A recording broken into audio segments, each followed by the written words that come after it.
Berkat dari Tuhan itu melampaui apa yang kita bisa lihat di selip gaji. Selalu ada upah dalam ketulusan. Apa yang manusia tidak balas adalah bagian Tuhan yang membalasnya bagi kita. Kebaikan yang tidak dibalas, kerja keras yang tidak diperhitungkan, pujian yang tidak diberikan.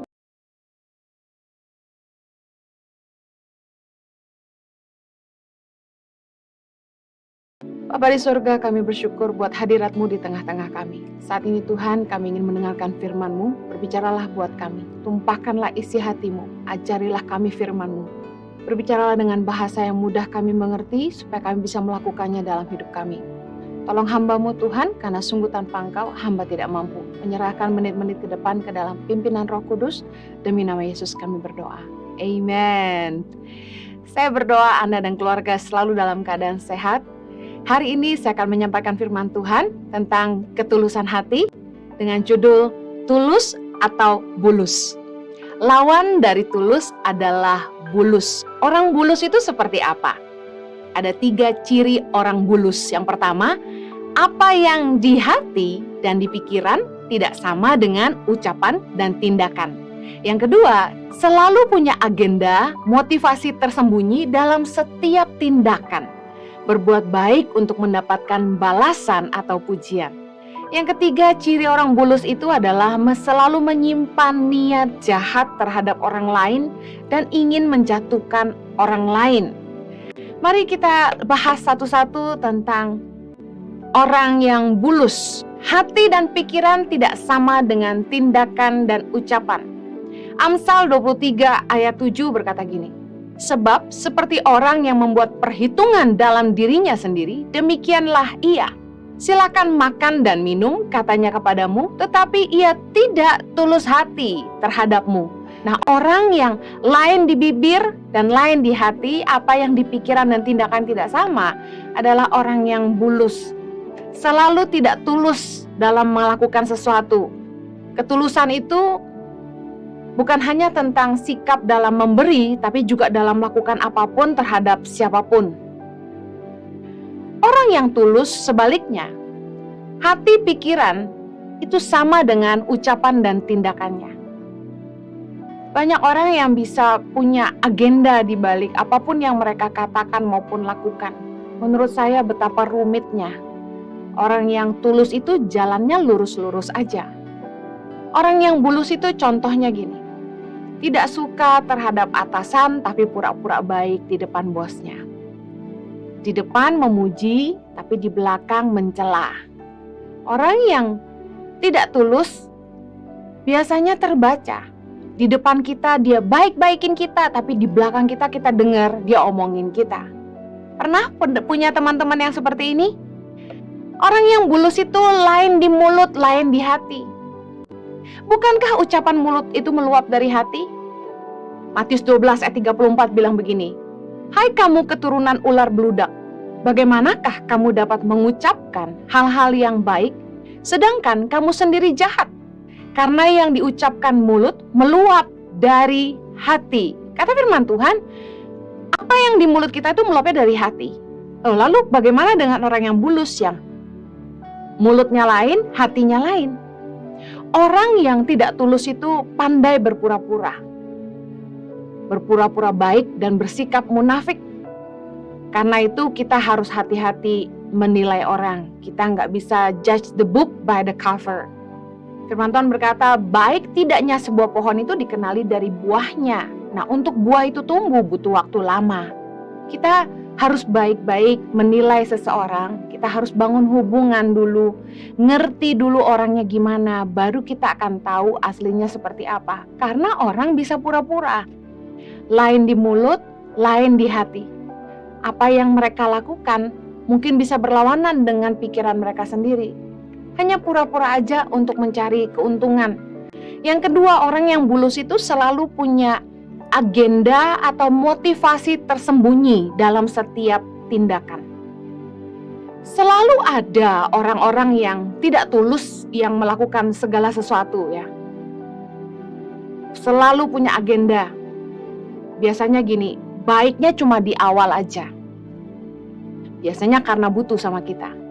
Tapi setelah mereka nggak merasa butuh lagi sama kita, aslinya kelihatan. Ada beberapa orang yang saya kenal, waktu masih bersama-sama dengan kami, baik luar biasa.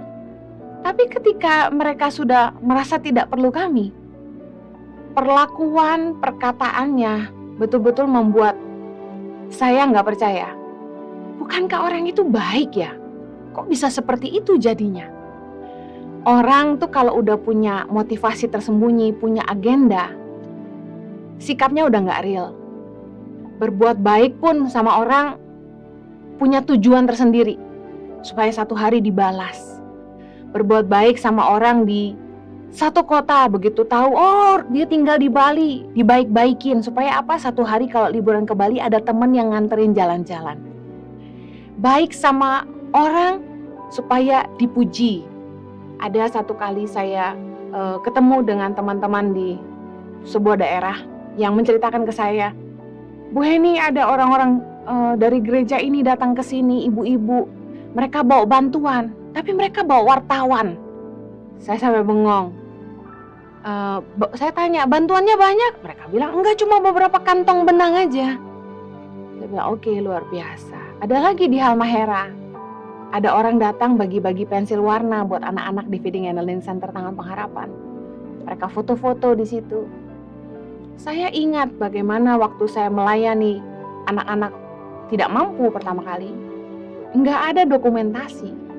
Sampai kurang lebih 8 tahun kemudian, baru media wawancara saya. Dan ketika mereka bertanya, Bu Heni punya nggak foto-foto waktu Bu Heni ngajar anak-anak jalanan? Saya bilang nggak punya. Kau punya niat hati, ingin cari nama. Nggak pernah punya keinginan mau tenar. Saya percaya bahwa dalam segala sesuatu yang kita kerjakan, kita tulus saja. Apa yang Tuhan taruh di hati kita, itu yang kita kerjakan. Jangan selalu punya agenda, punya motivasi. Lelah nggak sih punya teman yang baik sama kita kalau hanya ada baik, ada perlunya aja? Lelah nggak sih bergaul sama teman yang hanya baik sama kita kalau ada butuhnya? Punya motivasi tersembunyi. Bekerja giat hanya untuk cari muka sama atasan. Hanya rajin di depan atasan aja. Saya sebut ini mental tikus.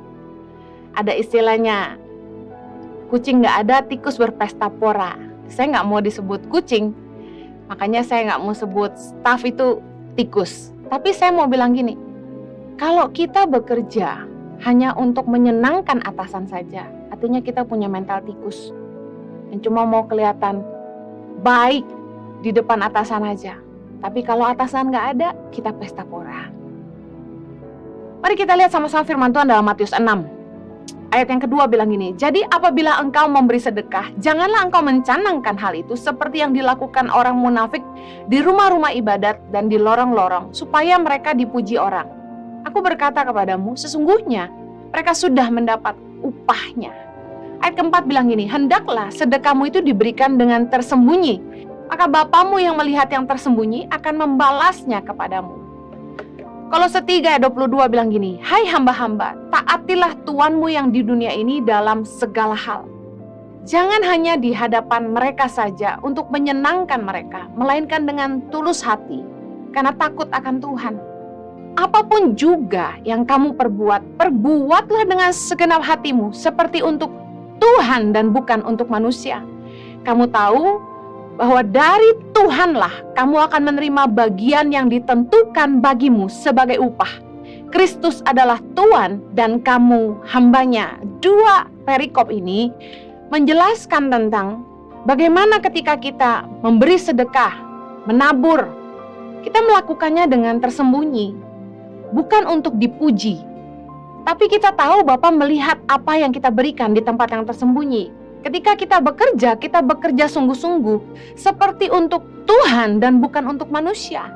Kita lakukan bukan untuk menyenangkan atasan saja, kita bukan bekerja untuk cari muka, tapi kita melakukannya lahir dari ketulusan hati karena kita takut akan Tuhan. Orang yang tulus hati dan takut akan Tuhan, mereka tahu bahwa Tuhan melihat semua yang mereka buat. Mungkin waktu engkau kerja lembur, atasanmu nggak lihat. Waktu engkau melakukan sesuatu ekstra mile, Kamu bantu temanmu menyelesaikan pekerjaannya. Mungkin yang dipuji temanmu, atasanmu nggak tahu. Ketahuilah bahwa Tuhan itu melihat semua yang kita buat. Bagian yang harusnya menjadi upah kita, itu Tuhan yang menentukan dan bukan manusia. Mungkin atasanmu cuma kasih kamu gaji sekian. Tapi kalau Tuhan yang memberkati kamu, Tuhan bisa kirim berkat dari utara, selatan, timur, dan barat. Berkat dari Tuhan itu melampaui apa yang kita bisa lihat di selip gaji. Selalu ada upah dalam ketulusan. Apa yang manusia tidak balas adalah bagian Tuhan yang membalasnya bagi kita. Kebaikan yang tidak dibalas, kerja keras yang tidak diperhitungkan, ujian yang tidak diberikan. Matius 6 ayat 4 tadi bilang gini, hendaklah sedekahmu itu diberikan dengan tersembunyi, maka Bapamu yang melihat yang tersembunyi akan membalasnya kepadamu. Tuhan akan membalasnya bagi kita. Kalau manusia nggak tahu balas budi sama kita. Kalau 3 ayat 4 tadi bilang gini, kamu tahu bahwa dari Tuhanlah kamu akan menerima bagian yang ditentukan bagimu sebagai upah. Kita harus percaya waktu kita kerja, semua itu adalah ibadah. Karena itu kita kerja dengan sungguh-sungguh, seperti untuk Tuhan. Pekerjaan kita adalah pelayanan kita. Lakukan dengan sepenuh hati. Percayalah bahwa yang menilai engkau adalah Tuhan dan bukan manusia. Berkat itu datangnya dari Tuhan. Tuhan itu sanggup menggerakkan hati atasan kita atau siapa saja untuk memberkati kita. Oleh karena itu, jangan bekerja untuk cari muka, jangan memberi untuk dipuji.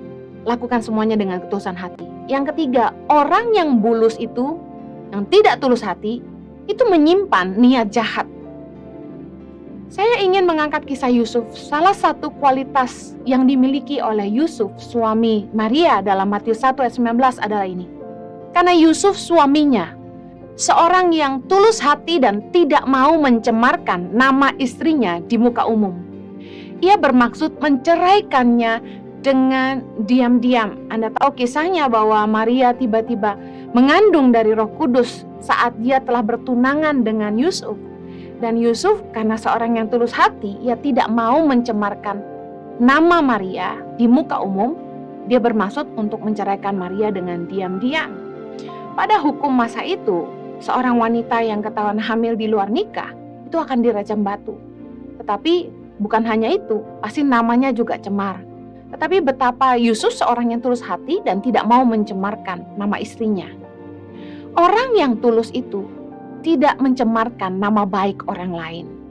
Orang yang tulus gak suka jelek-jelekin atau menjatuhkan orang lain.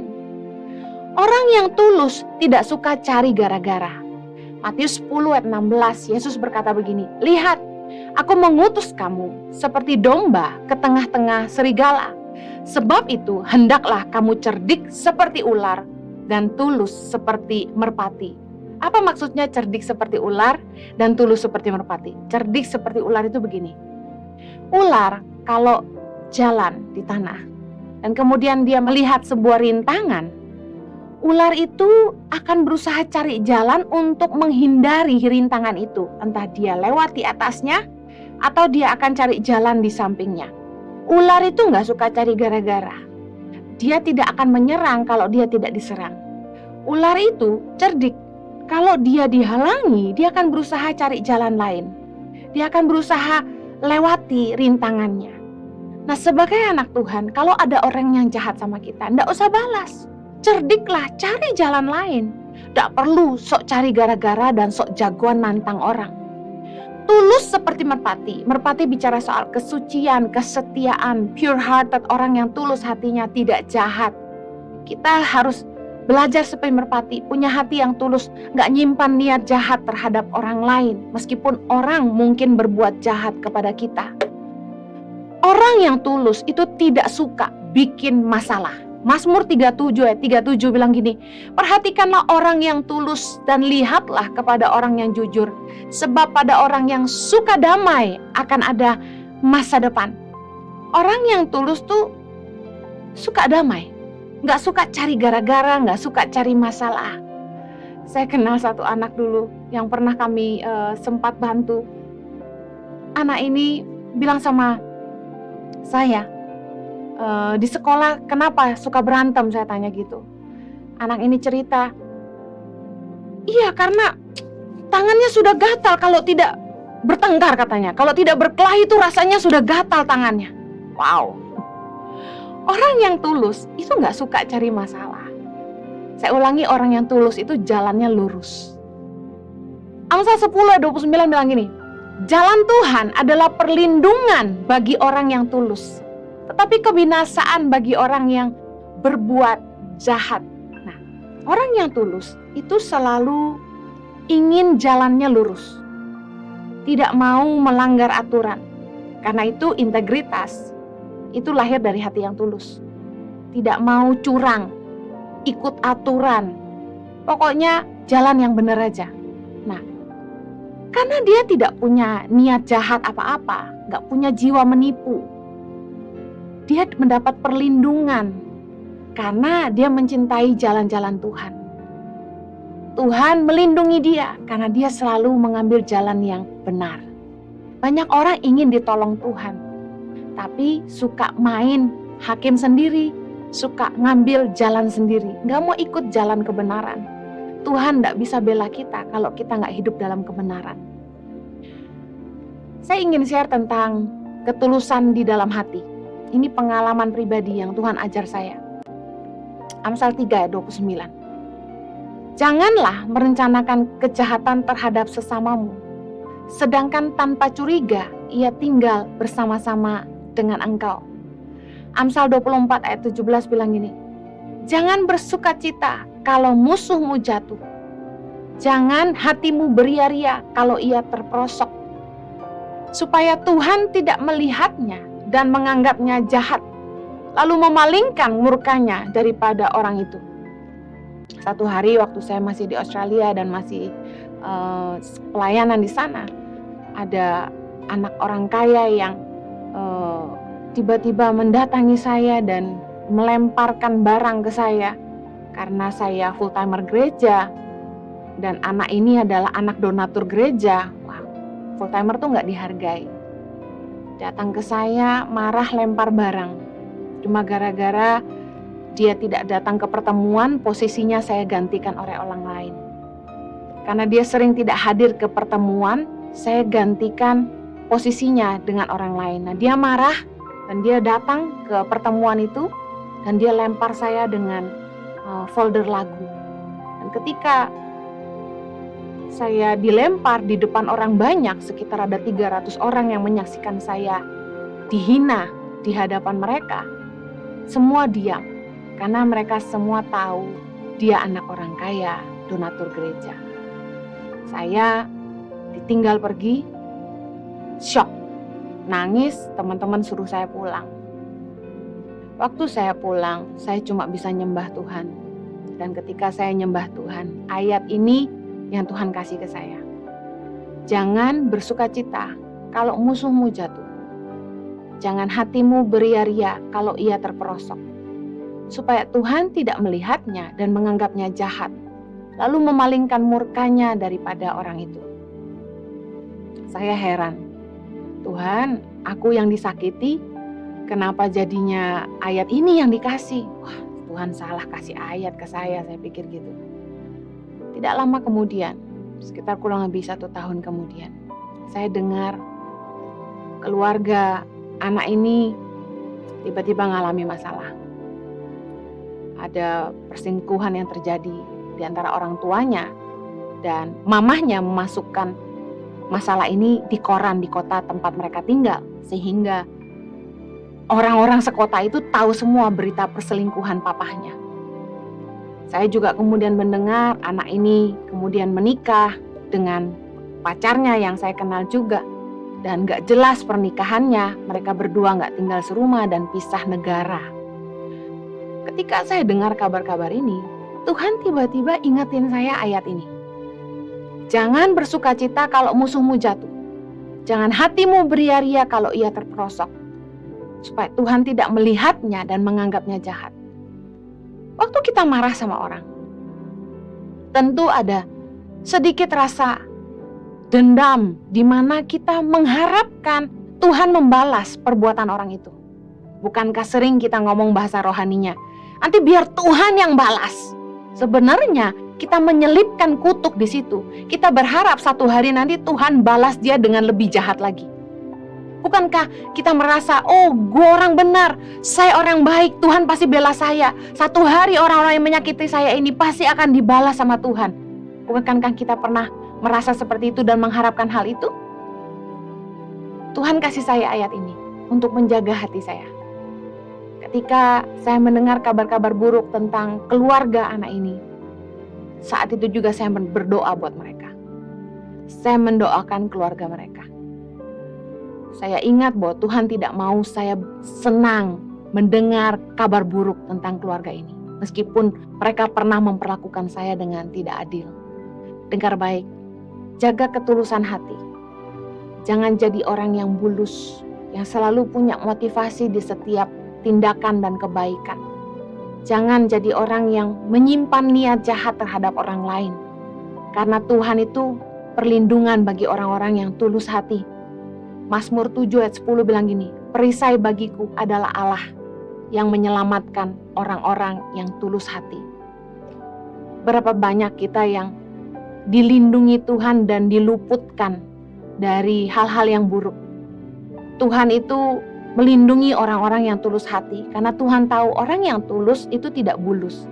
Gak bisa punya niat jahat, merancangan kejahatan untuk membalas orang. Jadilah orang yang tulus, sehingga Tuhanlah yang menjadi perlindungan kita. Saya tutup dengan perumpamaan ini. Ketika kita punya dua anak, anak yang baik, yang dibully mungkin sama kakaknya atau adiknya, anak ini dia tidak lawan, dia tidak bisa balas jahat dengan jahat, dia paling hanya menangis. Sebagai orang tua, otomatis kita akan lebih cenderung melindungi yang lebih lemah. Jadilah orang yang tulus, yang tidak punya niat bulus, meskipun orang lain mungkin tidak tulus sama kita. Karena kita percaya, seperti orang tua yang mau melindungi anak-anak yang lebih lemah, Tuhan yang akan jadi pelindung bagi orang-orang yang tulus hatinya. Mazmur 73 ayat 1. Mazmur Asaf, sesungguhnya Allah itu baik bagi mereka yang tulus hatinya, bagi mereka yang bersih hatinya. Pastikan pikiran dan hati kita sama dengan perkataan dan perbuatan kita. Tuhan memberkati, mari kita berdoa. Bapa di sorga, tolong kami supaya kami belajar jadi orang-orang yang tulus Tuhan. Yang gak menyimpan motivasi tersembunyi, punya hati yang lurus. Terima kasih Tuhan, jagai kami supaya kami tidak beria-ria melihat kejatuhan orang lain. Biar kami tidak mentertawakan masalah orang lain, tapi kami jaga hati kami tetap tulus Tuhan. Kami nggak simpan marah, nggak simpan benci, nggak simpan kepahitan terhadap orang lain, tapi kami jaga hati kami murni di hadapan Tuhan. Berkati biar kami jadi orang-orang yang tulus di hadapan-Mu, tidak suka mencemarkan nama orang lain. Biarlah kami selalu melakukan apa yang benar di mata-Mu Tuhan. Demi nama Yesus kami berdoa. Amen. Saya percaya kita semua sudah diberkati firman Tuhan sampaikan Henny Kristianus. Firman Tuhan menginspirasi dan menguatkan kita semua. Dan bagi saudara yang diberkati oleh ibadah Impact Community Indonesia hari ini, ingin memberikan persembahan, atau bagi Anda yang ingin memberikan donasi bagi pekerjaan Tuhan, pendidikan anak di Pedaya Indonesia, atau bagi pelayanan peduli sesama, menolong mereka yang mengalami dampak akibat COVID ataupun karena korban bencana alam, Anda bisa memberikan persembahan atau donasi Bapak Ibu pada nomor rekening yang ada di layar kaca. Segenap hati mengucapkan banyak terima kasih atas support dan dukungan Bapak Ibu. Kami berdoa biar setiap benih yang Anda tabur, Tuhan kembalikan berlipat kali ganda. Karena Tuhan kita Tuhan yang tidak pernah berhutang. Mari kita persiapkan hati kita untuk berdoa. Bapa di surga, terima kasih untuk ibadah Tuhan menyertai dari awal, pertengahan sampai akhir, segala kemuliaan bagi Tuhan. Hamba berdoa buat umat-Mu yang sakit disembuhkan Tuhan, yang lemah dikuatkan, bahkan yang berkekurangan dicukupkan oleh Tuhan. Yang putus pengharapan boleh diberikan jalan keluar. Kami berdoa juga untuk bangsa Indonesia, Tuhan melindungi dari penambahan COVID-19. Juga Tuhan berikan hikmat buat pemerintah kami, agar mereka menjalankan roda pemerintahan dengan takut dan gentar akan Tuhan. Dan juga Tuhan boleh memberikan hikmat untuk mereka bisa terus mengatasi masalah-masalah yang terjadi di bangsa ini, sehingga bangsa ini makin sejahtera, ekonomi makin kuat, dan juga COVID bisa dikendalikan. Dan kami akan melihat politik juga makin stabil. Kami juga berdoa buat setiap donatur Impact Community Indonesia yang telah menabur bagi pekerjaan Tuhan. Biar Tuhan mengembalikan setiap taburan mereka. Kau memberkati usaha mereka makin lancar, karir mereka makin meningkat. Mereka punya pergumulan diberikan kekuatan dan jalan keluar. Mereka punya rumah tangga harmonis dan dilindungi Tuhan. Serta mereka punya kesehatan senantiasa dipelihara oleh Tuhan. Rencana-rencana mereka tidak ada yang gagal. Semuanya Tuhan wujudkan sehingga yang terbaik boleh terjadi dalam kehidupan umat-Mu di dalam nama Yesus. Mari kita angkat dua tangan kita untuk menerima berkat daripada Tuhan. Kiranya Tuhan memberkati kau berlimpah-limpah, memperluas daerahmu ke kanan kiri, mengangkat karirmu tinggi-tinggi dan membuat setiap usahamu berhasil. Dan kiranya Tuhan melindungi kau dari segala malapetaka, sakit penyakit dan mara bahaya. Dan kiranya berkat yang ada di bawah bumi, muka bumi, bahkan di atas bumi ini tercurah melimpah-limpah dalam hidupmu, sehingga hidupmu bukan sekedar diberkati tapi jadi berkat buat banyak orang. Hamba memateraikan dengan firman kasih karuniamu di dalam nama Tuhan Yesus Kristus. Kita semua sudah diberkati, sama-sama katakan amin. Terima kasih Anda sudah mengikuti ibadah Impact Community Indonesia Weekend Service. Jangan lupa untuk ikuti Impact Community Indonesia hari Minggu besok jam 10 pagi. Dan terus jaga kesehatan, jalani protokol. Dan saya berdoa biar Tuhan menyertai dengan sukacita dan berkat yang tidak terduga-duga. God bless you.